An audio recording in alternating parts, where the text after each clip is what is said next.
നമസ്കാരം, ഞാൻ പരമേശ്വരൻ നമ്പൂതിരി ആസ്ട്രോളജി ചാനലിലേക്ക് സ്വാഗതം. ഈ വരുന്ന സെപ്റ്റംബർ മാസത്തിലെ വിശാഖം കാലകണിടും തൃക്കേട്ട വൃശ്ചികക്കൂറുകാരുടെ ചന്ദ്രാലുള്ള ഫലത്തെക്കുറിച്ചാണ് ഞാൻ ഈ വീഡിയോയിൽ നിങ്ങളോട് സംസാരിക്കുന്നത്.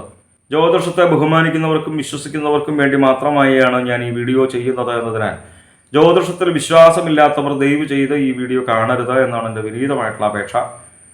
അതേപോലെ തന്നെ ഗ്രഹസ്ഥിതിയുടെ അടിസ്ഥാനത്തിൽ നല്ല ഫലങ്ങളെ സൂചിപ്പിക്കും, മോശഫലങ്ങളെയും സൂചിപ്പിക്കാനിട വരും. മോശഫലങ്ങളെ മനസ്സിലാക്കുവാൻ അറിയുവാൻ താല്പര്യമില്ലാത്തവരും വീഡിയോ കാണേണ്ടതില്ല. വൃശ്ചികക്കൂറുകാർക്ക് ഈ വരുന്ന സെപ്റ്റംബർ മാസത്തിൽ സൂര്യൻ 10-ലും 11-ലുമായിട്ടാണ് നിൽക്കുന്നത്.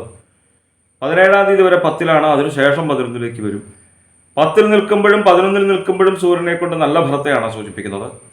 17-ാം തീയതി വരെ പ്രത്യേകിച്ച് ജോലി സംബന്ധമായിട്ട് ഉയർച്ച വന്നു ചേരുവാനായിട്ടുള്ള ഫലത്തെ സൂചിപ്പിക്കുന്നുണ്ട്. കർമ്മസിദ്ധി വന്നു ചേരുക, ചെയ്യുന്ന കാര്യങ്ങൾക്ക് നല്ല ഫലം അനുഭവവേദ്യമായിട്ട് വരിക, നല്ല രീതിയിൽ തന്നെ ധനം വന്നു ചേരുക, പല വിധത്തിലും ദ്രവ്യലാഭം ഉണ്ടാവുക. അപ്പൊ ഈ നല്ല ഫലങ്ങളെ സൂചിപ്പിക്കുന്നുണ്ട് എന്ന് മനസ്സിലാക്കി ജോലി ആഗ്രഹിക്കുന്നവരുണ്ട് എന്നുണ്ടെങ്കിൽ ഈ കാലയളവിൽ പ്രത്യേകിച്ച് ശ്രമിച്ചോളൂ. അവർ ആഗ്രഹിക്കുന്നതായിട്ടുള്ള ജോലി ലഭിക്കുവാനായിട്ട് വന്നു ചേരുവാനായിട്ടുള്ള ഫലത്തെ സൂചിപ്പിക്കുന്നു. 17-ാം തീയതിക്ക് ശേഷം 11-ലേക്ക് വരുമ്പോൾ 10-ൽ നിൽക്കുന്ന സൂര്യനെ കൊണ്ട് പറയുന്നതായിട്ടുള്ള ഫലത്തിന്റെ കുറച്ചും കൂടി ഗംഭീരമായിട്ടുള്ള ഫലത്തെയാണ് സൂചിപ്പിക്കുന്നത്. ഏത് ഗ്രഹങ്ങൾ 11-ൽ നിന്ന് കഴിഞ്ഞാലും നല്ല ഫലത്തെയാണ് സൂചിപ്പിക്കുന്നത് എന്ന് പൊതുവെ ജ്യോതിഷത്തെ വീക്ഷിക്കുന്നവർക്കറിയാം.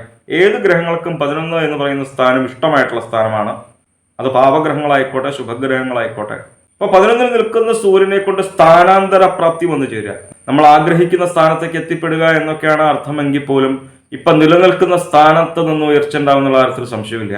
അതായത് നമ്മൾ അനുഭവിച്ചു കൊണ്ടിരിക്കുന്നതായിട്ടുള്ള പലവിധ വ്യാധികളിൽ നിന്നും ദുഃഖങ്ങളിൽ നിന്നും ദുരിതങ്ങളിൽ നിന്നും ഒക്കെ മോചനം വന്നു ചേരുന്ന ഒരു നല്ലൊരു ഫലത്തെയാണ് 11-ൽ നിൽക്കുന്ന സൂര്യനെ കൊണ്ട് സൂചിപ്പിക്കുന്നത്. ഐശ്വര്യം ഉണ്ടാവുക, ഏത് കാര്യങ്ങൾ ചെയ്തു കഴിഞ്ഞു കഴിഞ്ഞാലും നല്ല ഫലം നമുക്ക് അനുഭവേദ്യമായിട്ട് വരിക, കർമ്മസിദ്ധി വന്നു ചേരുക, ആരോഗ്യം ഉണ്ടാവുക എന്ന് പറയുന്നത് തന്നെ രോഗങ്ങളില്ലാത്ത അവസ്ഥയാണല്ലോ.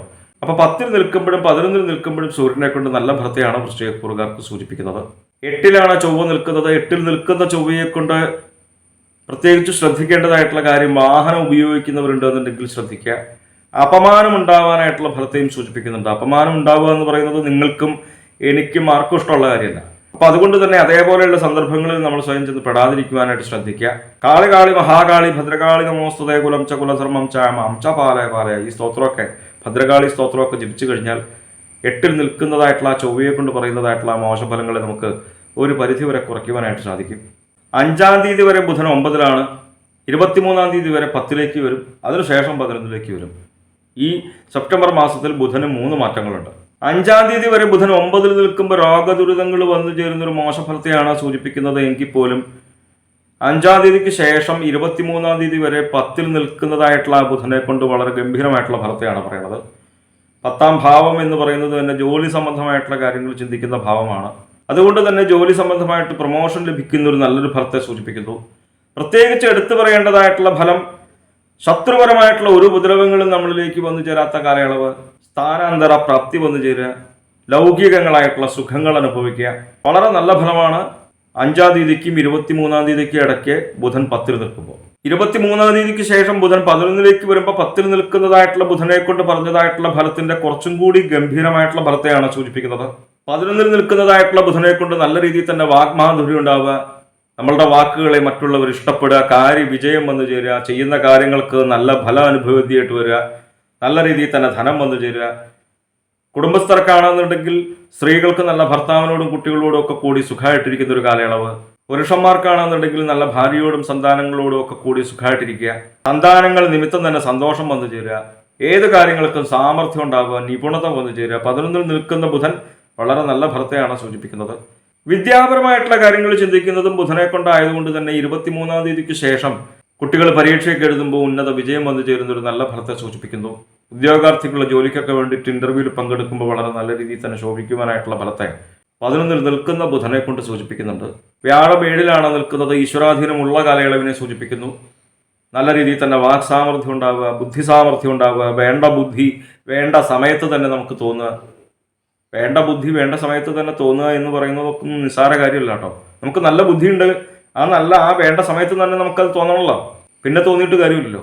അപ്പോൾ വ്യാഴം 7-ൽ നിൽക്കുമ്പോൾ ആ നല്ല ബുദ്ധി നമുക്ക് ഉയർച്ച ഉണ്ടാക്കുന്നതായിട്ടുള്ള ബുദ്ധി നമുക്ക് ആ സമയത്ത് ഗുരുവായൂരപ്പൻ മനസ്സിൽ തോന്നിക്കുന്ന അർത്ഥം.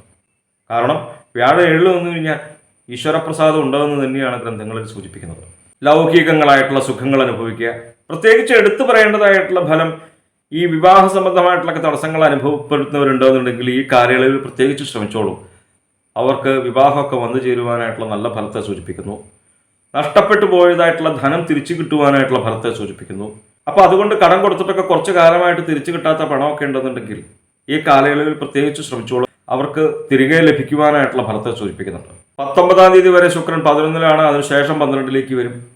11-ൽ നിൽക്കുന്ന ശുക്രനെ കൊണ്ടും വൃശ്ചികക്കാർക്ക് നല്ല ഫലത്തെ തന്നെയാണ് സൂചിപ്പിക്കുന്നത്. ധനധാന്യ സമൃദ്ധി വന്നു ചേരുക, ലൗകിക സുഖങ്ങൾ അനുഭവിക്കാനായിട്ടുള്ള യോഗം, കുടുംബസുഖം അനുഭവിക്കാൻ യോഗം, കലാരംഗത്ത് പ്രവർത്തിക്കുന്നവർക്ക് പുതിയ പുതിയ അവസരങ്ങൾ വന്നു ചേരുക, അംഗീകാരങ്ങൾ വന്നു ചേരുക. 19-ാം തീയതിക്ക് ശേഷം 12-ലേക്ക് വരുമ്പോഴും ധനധാന്യ സമൃദ്ധിയെ തന്നെയാണ് സൂചിപ്പിക്കുന്നത്. ഇപ്പൊ ഗൃഹസ്ഥിതിയെക്കുറിച്ചുള്ള ഫലത്തെ സൂചിപ്പിച്ചപ്പോൾ പല ഗ്രഹങ്ങളെ കൊണ്ടും വൃശ്ചികക്കാർക്ക് നല്ല ഫലത്തെയാണ് സൂചിപ്പിക്കുന്നത് എങ്കിൽ പോലും കണ്ടകശനി സ്ഥാനമായിട്ടുള്ള 4-ൽ ശനി നിൽക്കുന്നത് അത്ര നല്ല ഫലത്തെ അല്ല സൂചിപ്പിക്കുന്നത്. ഗ്രഹങ്ങളുടെ അടിസ്ഥാനത്തിൽ ഫലങ്ങളെ പറയുമ്പോൾ പരസ്പര വൈരുദ്ധ്യങ്ങളായിട്ടുള്ള ഫലങ്ങൾ നമുക്ക് ജ്യോതിഷത്തിൽ കാണുവാനായിട്ട് സാധിക്കും എന്ന് പൊതുവെ ജ്യോതിഷത്തെ വീക്ഷിക്കുന്നവർക്കറിയാം. 4-ൽ നിൽക്കുന്ന ശനിയെ കൊണ്ട് കലഹം വന്നു ചേരുക, ബുദ്ധിമാന്ദ്യം ഉണ്ടാവുക, വേണ്ടുന്ന ബുദ്ധി നമുക്ക് തോന്നാത്തൊരു കാലയളവ്. വ്യാഴത്തെ കൊണ്ടൊക്കെ വേണ്ട ബുദ്ധി തോന്നുന്ന പറഞ്ഞത്, ശനിയെ കൊണ്ട് വേണ്ട ബുദ്ധി തോന്നാത്തൊരു കാലയളവിനെ സൂചിപ്പിക്കുന്നു. ദുർബുദ്ധി വന്നു ചേരുന്ന ഒരു കാലയളവിനെ സൂചിപ്പിക്കുന്നു. നിങ്ങൾക്കും എനിക്കും ആർക്കും ഒരു ദുർബുദ്ധി ഉണ്ടാവരുതല്ലോ. നമുക്ക് ജീവിതത്തിൽ ഉയർച്ച വന്നു ചേരുന്നതായിട്ടുള്ള നല്ല ബുദ്ധിയാണല്ലോ നമുക്ക് തോന്നേണ്ടത്, അല്ലേ? അപ്പം ആ ബുദ്ധി തോന്നാത്തൊരു കാലയളവിനെയാണ് 4-ൽ നിൽക്കുന്ന ശനിയെ കൊണ്ട് സൂചിപ്പിക്കുന്നത്. ധനപരമായിട്ടും അത്ര നല്ല ഫലമല്ല. ശനൈശ്വരായ നമഃ നാമം ചോദിച്ചോളൂ. എന്തായാലും വൃശ്ചികക്കാരുടെ ഗ്രഹപീഡാദോഷ പരിഹാരങ്ങൾക്ക് വേണ്ടിയിട്ട് നമ്മൾ ചെയ്യുന്നതായിട്ടുള്ള നാമജപാദികളും ക്ഷേത്രദർശനാദികളും പുണ്യമായിട്ടുള്ള കർമ്മങ്ങളും തുടരുക. നമ്മൾ അറിയാതെ തന്നെ നമ്മളിലേക്ക് വന്നു ചേരുന്നതായിട്ടുള്ള ദുഃഖങ്ങളെയും ദുരിതങ്ങളെയും, നമ്മൾ അറിയാതെ തന്നെ എന്ന് പറയുന്നത് നമ്മൾ ആരും ആഗ്രഹിക്കുന്നില്ല ദുഃഖങ്ങളും ദുരിതങ്ങളും ഒക്കെ വന്നു ചേരാൻ, നിങ്ങളും ഞാനും ഒക്കെ. അപ്പോൾ ഭഗവാനെ നല്ല രീതിയിൽ തന്നെ മനസ്സിലെത്തി പ്രാർത്ഥിച്ചാൽ, നാമം ജപിച്ചു കഴിഞ്ഞാൽ തന്നെ ഒരു പരിധിവരെ ഈ മോശഫലങ്ങളെ നമുക്ക് കുറയ്ക്കുവാനായിട്ട്, ഇല്ലാതാക്കുവാനായിട്ട് സാധിക്കും. ജ്യോതിഷ സംബന്ധമായ സംശയ നിവാരണങ്ങൾക്കായി നിങ്ങൾക്ക് എന്നെ 628-208-1872 എന്ന നമ്പറിൽ വിളിക്കാം. 9497095577 എന്ന നമ്പറിൽ വാട്സപ്പ് ഉണ്ട്. വാട്സപ്പിൽ നിങ്ങൾക്ക് നിങ്ങളുടെ ജനിച്ച സമയവും സ്ഥലവും ഡേറ്റ് ഓഫ് ബർത്തും ഒക്കെ അയച്ചു തരികയാണ് എങ്കിൽ ഗ്രഹസ്ഥിതി ഉണ്ടാക്കി ഇപ്പോൾ അടുത്ത മഹാദശയും ദശാപഹാരവും നമുക്ക് മനസ്സിലാക്കുവാനായിട്ട് സാധിക്കും. നേരിട്ട് കാണുവാൻ ചോറ്റാനിക്കര ഭഗവതിയുടെ പടിഞ്ഞാറേ നടയിൽ ബൈപ്പാസിന് സമീപമുള്ള ജ്യോതിഷാലയത്തിൽ വരാവുന്നതാണ്. 628-220-1872 എന്ന നമ്പറിൽ മാത്രം വിളിക്കാൻ ശ്രമിക്കുക. നന്ദി, നമസ്കാരം.